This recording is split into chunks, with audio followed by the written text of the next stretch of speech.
Kwanza awali ya yote ni kumshukuru Mwenyezi Mungu tumefika salama hapa. Pili, tumejiandaa vizuri, tumejiandaa vya kutosha. Tunajua tunacheza na timu kubwa, tunaheshimu Simba, lakini na sisi pia tuna jambo letu tunataka kutimiza katika mechi ya kesho. So kimaandalizi tumemaliza maandalizi yetu yote 95%, na tunachosubiria tu ni mechi kesho. Kwa kweli ndio wana benchi mpya na tumeona kazi ambao wameifanya katika mechi 3-4 zile wametoka kucheza katika mashindano ya Mapinduzi kule. Naamini utakuwa ni mchezo tofauti kidogo kutokana na approach ile sisi tumekuwa tunacheza nayo. Manake pia wao Simba wamebadilika kwa mambo mawili matatu ya kiufundi.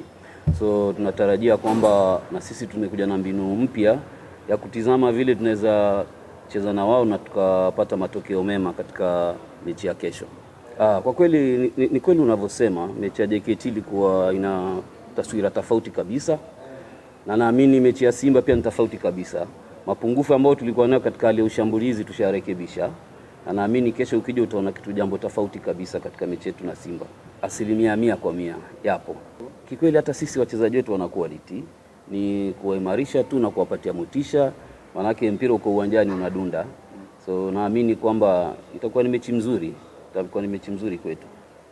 Kucheza na Simba sio rahisi. Licha ya kwamba wana matatizo ama hawana matatizo, ni timu kama nyingine ya Premier League. Kwa hivyo tunawachukulia na heshima yao. Sisi kuna tafuta point 3.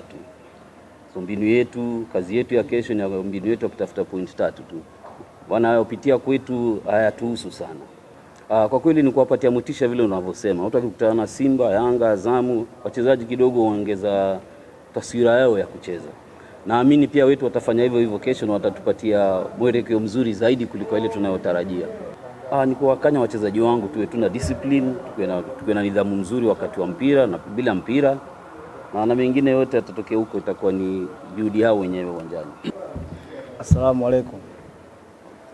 Kwa majina naitwa Alone Evodi ya watu, ni kapteni wa Mtibwa Sugar.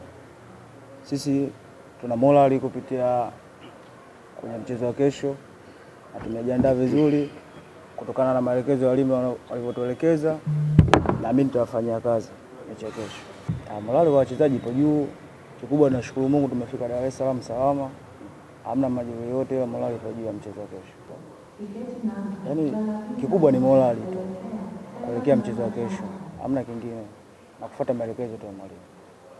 Tumelifanyia kazi hilo. Walimu wenyewe waliliona, walifanyia kazi na wakatugia maelekezo. Na sisi naamini tutafanya vizuri mechi ya kesho kama safu ya ulinzi. Kikubwa mashabiki wajitokeze kwa wingi.